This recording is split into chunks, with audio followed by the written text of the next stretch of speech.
तो फिल्म की शुरुआत में हमें चाइना दिखाया जाता है। सालों पहले की बात है, यहाँ पर एक बहुत बड़ी जंग चल रही थी। इस जंग में चाइना के हजारों लोग मारे गए थे। सालों ये जंग खत्म ही ना हुई। इस जंग में राजा दाइगो के बाप, दादा, चाचा, भाई सब मारे गए, और अगर वो भी मर जाता तो उनकी नस्ल ही खत्म हो जाती। इस जंग को रोकने के लिए उसने मॉन्स्टर्स की मदद लेने का फैसला किया। वो एक ऐसे टेंपल में गया जहाँ पर 48 मॉन्स्टर्स की बड़ी बड़ी मूर्तियां थी। उसने यहाँ के मॉन्क को टेंपल से बाहर निकाल दिया और खुद मॉन्स्टर्स से बात करने लगा कि मुझे जंग जीतने में तुम्हारी मदद चाहिए, इसके बदले तुम लोग क्या चीज लेना चाहते हो।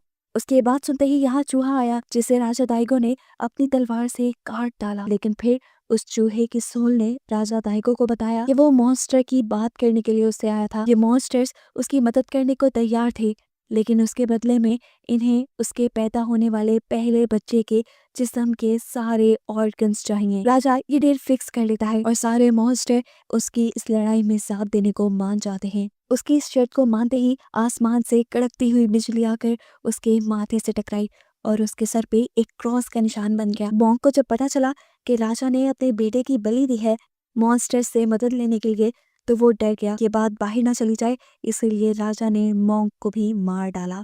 मूवी में सालों का वक्त गुजर जाता है और सालों बाद हमें एक जवान लड़के को दिखाया जाता है जो एक शहर के अंदर आया है। लंबा सा हुड पहना हुआ ये लड़का एक बार में चला गया। बार में बहुत सारी लड़कियां स्टेज पे डांस कर रही थी, जिनमें से एक लड़की ने अपने मुंह पे मास्क लगाया हुआ था।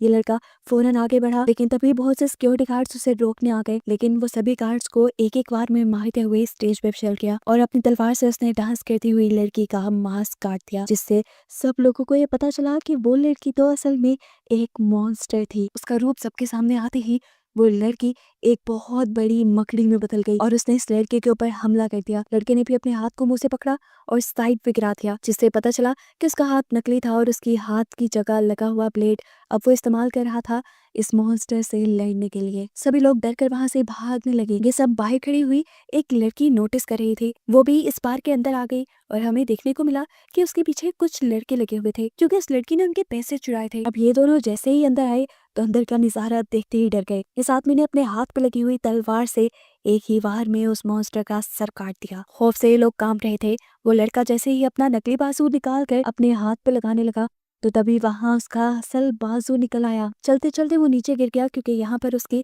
नकली टांग निकलकर असली टांग पैदा हो गई थी। वो अब इन दोनों के पास आया और अपनी आंख को किसी बंटे की तरह बाहर निकाल के इनसे पूछा, मैं कैसा दिखता हूँ।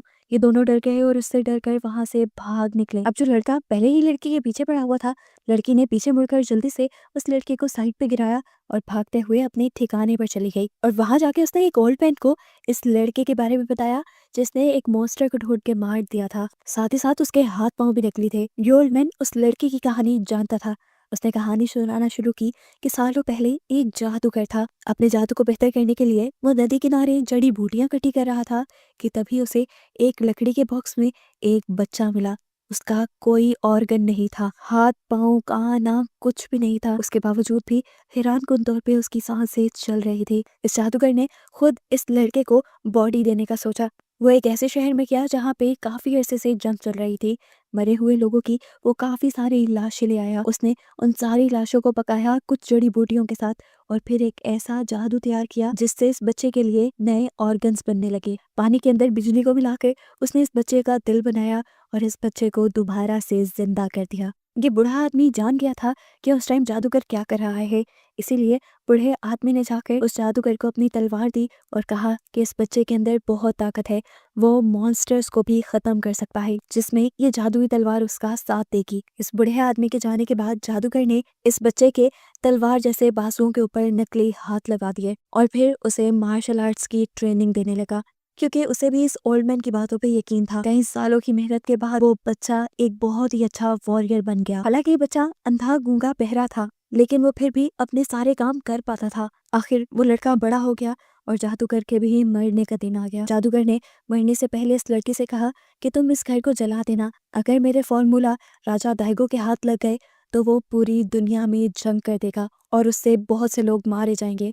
उसकी बात मानते हुए उसके मरने के बाद इस वॉरियर ने अपने ही घर को जला डाला और तब जले हुए घर से एक आवाज आई, जिसने उसे बताया कि उसके सारे के सारे जिस्म के हिस्से 48 मॉन्स्टर्स ने ले लिए थे और अगर वो इन मॉन्स्टर शैतानों को मारने के लिए खुद निकलेगा तो वो मॉन्स्टर इसके सामने आते रहेंगे। जितने मॉन्स्टर्स को ये मारेगा इसे अपनी बॉडी के असली ऑर्गन्स मिल जाएंगे।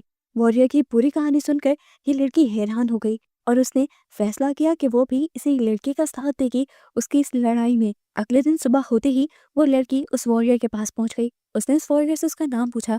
तब वॉरियर ने कहा, पहले तुम अपना नाम बताओ। लड़की बोली, मेरा तो कोई नाम ही नहीं है। जवाब में वो वॉरियर बोला, मेरा भी कोई नाम नहीं, लेकिन लोग मुझे हयाकीमारू कहते हैं। लड़की बोली, ऐसे लोग मुझे डोरोरो कहते हैं, तुम भी यही कह लो। खैर डोरोरो ने हयाकीमारू को अपना मकसद बताया कि वो उसके साथ उसकी लड़ाई में शामिल होना चाहती है, लेकिन हयाकीमारू ऐसा नहीं चाहता था। उसने इस लड़की से जान छुड़वाने की कोशिश तो बहुत की, लेकिन ये लड़की जिद पे अड़ी रही और हयाकीमारू को उसकी बात माननी पड़ गई। रास्ते में चलते हुए ये लोग एक टेम्पल तक पहुंचे जहाँ पर उन्हें एक बहुत बड़ा मॉन्स्टर बच्चा दिखाई दिया। इसे देखकर हयाकीमारू ने डोरोरो को बताया कि इस टेम्पल में बहुत सारे बच्चे मरे थे और उन सबकी सोल्स ने मिलकर इस मॉन्स्टर को जन्म दिया। खैर ये लोग आगे सफर के लिए निकल गए जहाँ जंगल में उन्हें एक आदमी मिला। वो इस जंगल का मालिक था और इसने दोनों से कहा, चलो हमारे घर आ जाओ, तुम लोग मुसाफिर हो और मैं तुम्हारे सफर की कहानियां सुनना चाहता हूँ। ये दोनों भी उसके घर चले गए। वहाँ पे उसकी 7 बेटियां किसी डॉल की तरह तैयार हुई बैठी थी। सभी ने उनका वेलकम किया, उन्हें खाना दिया और सोने के लिए कमरा दिया। ये लोग सोने के लिए बैठ गए। बाद में दिखाया गया कि वो 7 बेटियां आपस में बैठ के बातें कर रही थी, बहुत ही खतरनाक बातें। वो फैसला नहीं कर पा रही थी कि पहले किसको खाया जाए। अगले सीन में दिखाया गया कि वो 7 बेटियां अजीब से मॉन्स्टर्स की शक्ल में उनके कमरे में घुस आई। इस टाइम हयाकीमारू छत पे चढ़ा हुआ था क्योंकि वो पहले ही ऐसी किसी चाल के बारे में जानता था। जैसे ही ये 7 के 7 मॉन्स्टर मिलकर डोरोरो पे हमला करने वाली थी, हयाकीमारू फौरन नीचे उतरा और तलवार को घुमाते हुए उसने एक ही बार में इन सारी के सारे मॉन्स्टर्स को मार डाला। डोरोरो की जब आंख खुली तो उसके मुंह पे बहुत सारे खून के छींटे थे और बाकी सारी मॉन्स्टर्स मरी हुई थी।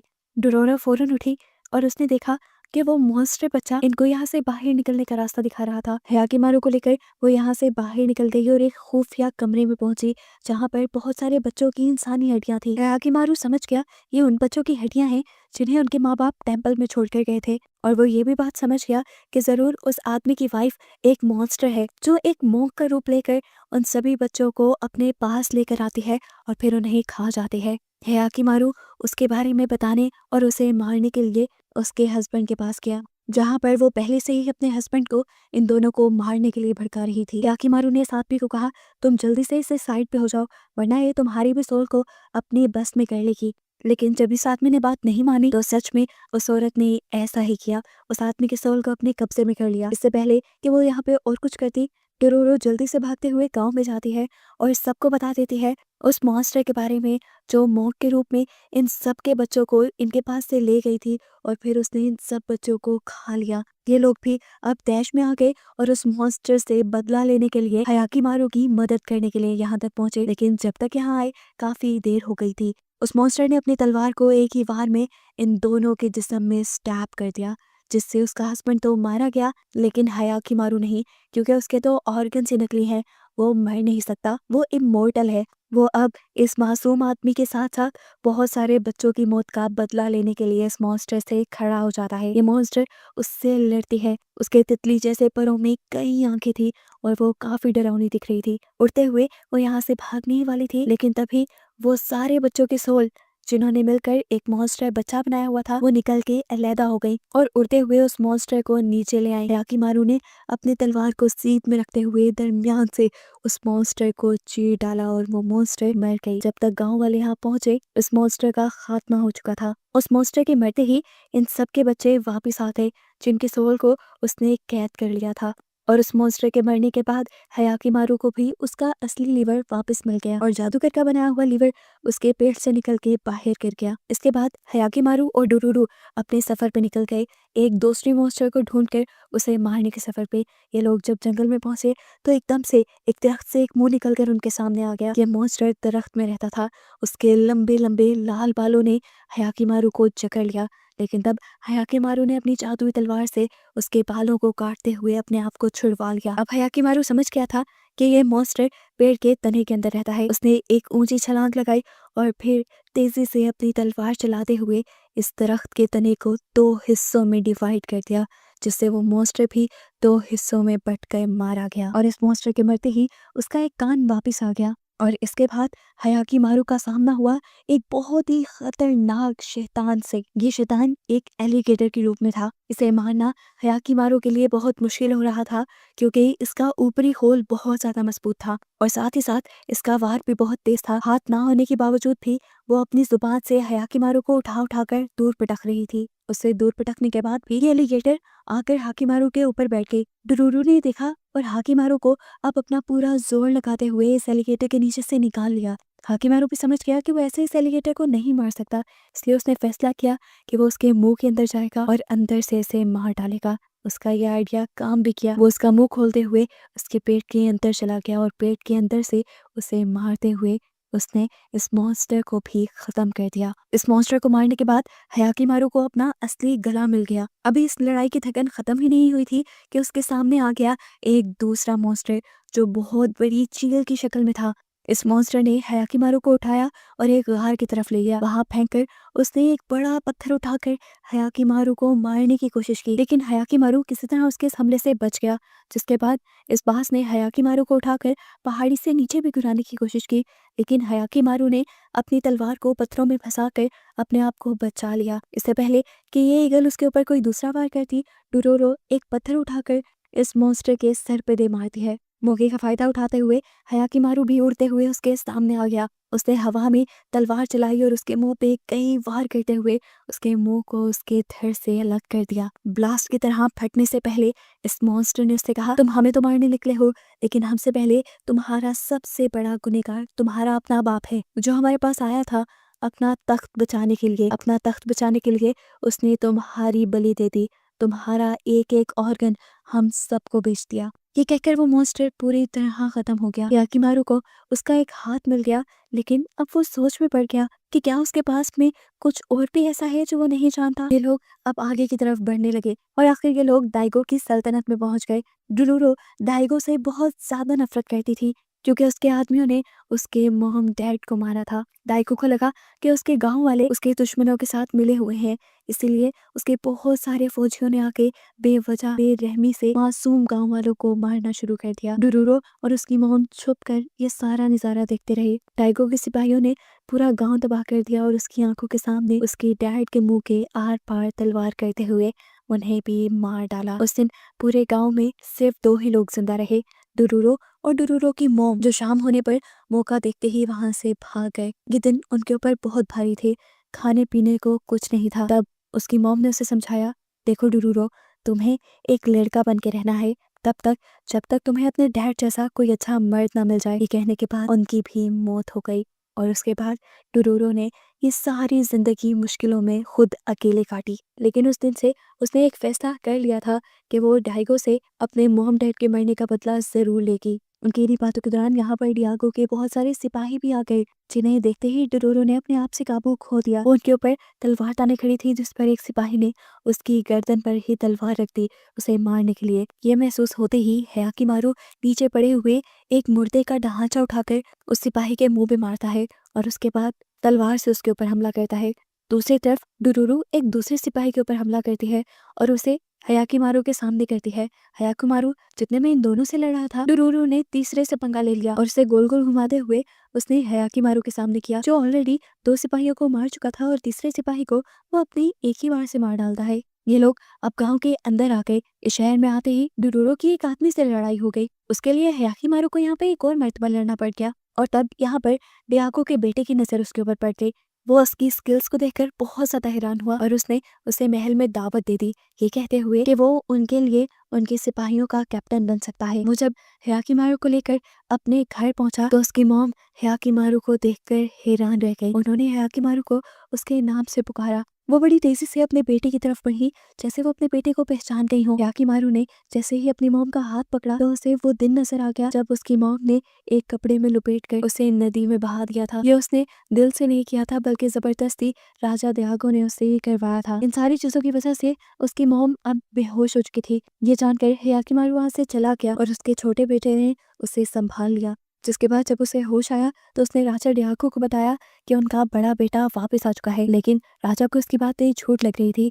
उसे लग रहा था कि रानी पागल हो चुकी है। हियाकिमारू वापस एक नदी के किनारे आ गया जहाँ पर डुरूरो आग जलाए बैठी थी। उसने डुरूरो से कहा, तुम राजा डियागो से बदला लेना चाहती थी ना, उसके पूरे खानदान को मार के, तो चलो मेरे से शुरुआत करो, मैं उसका बड़ा बेटा हूँ। डुरूरो उसकी ये बात सुनकर हैरान परेशान खड़ी रह गई। हियाकिमारू उसके पास से उठा और उसे बोला, आइंदा के बाद मैं तुम्हें अपनी शक्ल नहीं दिखाऊंगा।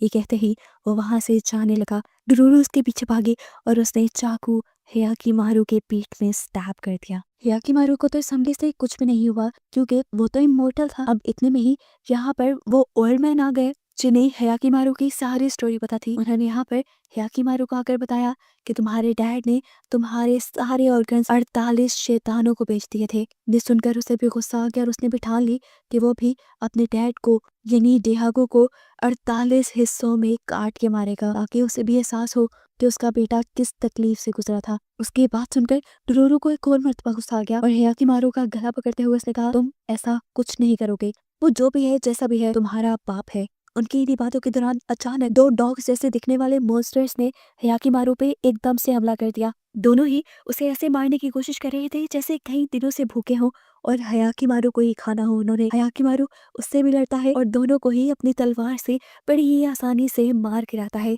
इन दोनों के मरते ही हियाकिमारू की दोनों आंखें वापस आ जाती है और वो पहली मर्तबा अपनी इर्द गिर्द की दुनिया और डोरोरो को देखता है। ये देखकर डोरोरो भी इमोशनल हो गई और उसने हियाकिमारू से कहा, मैंने अपने बदले की आग बुझा दी है, अच्छा होगा तुम भी अपने डैड के लिए अपनी नफरत को मिटा दो। सीन कट होकर अब हमें राजा डियागो को दिखाया गया जो उसी टेम्पल में गया है जहाँ पर 48 शैतानों को उसने अपने बेटे को बेचा था। उसने कहा, अपने बेटे की कुर्बानी देने के बावजूद भी आज भी मेरे इलाके में जंग चल रही है। जिस पर वो बोले कि इस सब में भी तुम्हारे बेटे की गलती है, 20 साल पहले ही उसे मर जाना चाहिए था, लेकिन वो आज भी जिंदा है, इसीलिए तुम्हारे इलाके में आज भी जंग है। ये सुनकर खुद डियागो ने अपने बेटे हियाकिमारू को मारने का फैसला कर लिया। उसके हुक्म पर बहुत सारे सिपाही हियाकिमारू को मारने के लिए निकल गए।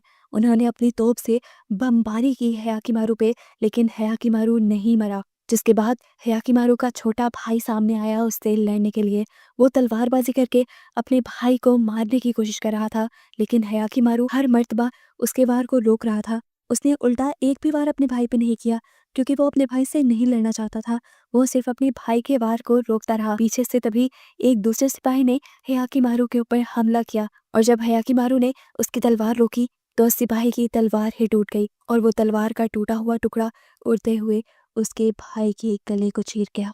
और ये सब दूर खड़ी उसकी माँ ने देख लिया। उसकी मॉम अब उससे नाराज हो रही थी। वो अपने बेटे का बदला उससे लेना चाहती थी, लेकिन तभी यहाँ पर डियागो आ गया खुद हियाकिमारू को मारने के लिए। ये देखते हुए रानी का दिल पिघल गया और वो हियाकिमारू के सामने आ गई ताकि डियागो से ना मारे, लेकिन डियागो बहुत बेरहम था। उसने अपनी वाइफ के सीने में भी चाकू स्टैब करते हुए उसे भी मार डाला। उसके बाद वो अपने बेटे को यानी हियाकिमारू को मारने के लिए आगे बढ़ा। बेशक राजा डियागो एक बहुत बड़ा वॉरियर था, लेकिन हियाकिमारू के अंदर कुछ एक्स्ट्रा ही ताकत थी। इन दोनों का यहाँ पे बहुत तगड़ा मुकाबला चलता है। दोनों ही तलवारबाजी में एक दूसरे को हराने की कोशिश में थे और आखिर फिर लड़ते लड़ते राजा की ताकतें कम होने लगी क्योंकि वो अब बूढ़ा हो चुका था। वो अब मरने के बिल्कुल करीब था। वो गिर गया। हियाकिमारू उसकी गर्दन काटने ही वाला था, लेकिन तब उसके जहन में डुरूरो की बात आई। डुरूरो ने उसे कहा था कि उसने अपना बदला छोड़ दिया है। उसने सोचा कि जब डुरूरो अपना बदला भूल सकती है तो मैं अपने डैड को क्यों नहीं माफ कर सकता। अभी उनका ये सोचना ही था कि उन्होंने देखा साइड पर उसके भाई की लाश को किसी मॉन्स्टर ने उठा लिया है। मॉन्स्टर ने डियागो से कहा, अगर तुम अपने आप को मेरे हवाले कर दो तो मैं तुम्हारे बेटे को दोबारा जिंदा कर सकता हूँ। डियागो ने कुछ ना सोचा और इस मर्तबा भी शैतान के साथ के डील कर ली। हालांकि हियाकिमारू ऐसा नहीं चाहता था। मरने से पहले डाइगो ने यह भी कहा कि उसे कोई अफसोस नहीं कि उसने अपने बेटे को शैतानों को दिया। ये डील कबूल करते ही यहाँ पे एक भयानक उड़ता हुआ मॉन्स्टर आया और उसने आते ही राजा डियागो का सर खा लिया। उसके सर को खाते ही उसके मुंह की जगह एक नया चेहरा उगाया जो बिल्कुल मॉन्स्टर जैसा दिख रहा था। डियागो के सोल और जिस्म पे अब उन मॉन्स्टर्स ने कब्जा कर लिया था और ऐसे उनकी सल्तनत भी अब उस मॉन्स्टर के हवाले हो गई थी और अब ये मॉन्स्टर इस सारी दुनिया को तबाह करने वाला था। अब इस टाइम पे हियाकिमारू आगे बढ़ा और उसने अपने डैड का चेहरा काटते हुए उसे मार डाला। इस तरह उसके अंदर मौजूद मॉन्स्टर भी मर गया। मरने से पहले डियागो ने बस इतना कहा कि मेरा छोटा बेटा मेरी सारी हुकूमत संभाल ले। उस मॉन्स्टर को मारते ही यहाँ पे देखने को मिला कि हियाकिमारू का असली दिल वापिस आ चुका था। ऐसा होते ही इन्होंने देखा कि सामने से राजा की बहुत बड़ी फौज यहाँ पे आ गई हयाकीमारू को मारने के लिए। लेकिन तब हयाकीमारू के भाई ने उस सारी फौज को रोक दिया और ये लोग अपने महल वापस आ गए। हयाकीमारू का भाई उसे भी महल में लेकर आया था और आते ही उसने हयाकीमारू को तलवार सौंप दी और कहा कि ये सल्तनत आपकी है, आप यहाँ के पहले बेटे हैं और तख्त के हकदार भी। ये सुनकर हयाकीमारू को खुशी हुई कि उसका भाई उसे अपना मानता था। लेकिन खैर हयाकीमारू ने से कहा, नहीं, अभी मेरी बहुत जंग बाकी है, मुझे बहुत सारे मॉन्स्टर्स को ख़त्म करना है। जिस पर उसके भाई ने कहा, तो ठीक है, आप अपनी जंग लड़ो और उसके बाद आकर अपनी सल्तनत को संभालना। हयाकीमारू अब खुशी से यहाँ से चला गया, जहाँ रास्ते में अब उसे डुरूरो मिली। डुरूरो रो रही थी क्योंकि उसे यकीन नहीं था कि हयाकीमारू दोबारा उसके पास आएगा। शायद वो उससे प्यार करने लगी थी। इससे पहले कि हयाकीमारू उससे कुछ कहता, डुरूरो उसके ऊपर हमला कर देती है। हयाकीमारू समझ नहीं पाता कि उसने ऐसा क्यों किया। जिस पर डुरूरो हंसते हुए से कहती है, अब तुमने ध्यान से रहना है, तुम्हारे सभी ऑर्गन्स अब असली हैं, अब तुम्हें कोई भी मार सकता है। ये सुनकर वो दोनों हंसने लग जाते हैं और मूवी यहीं पे खत्म हो जाती है।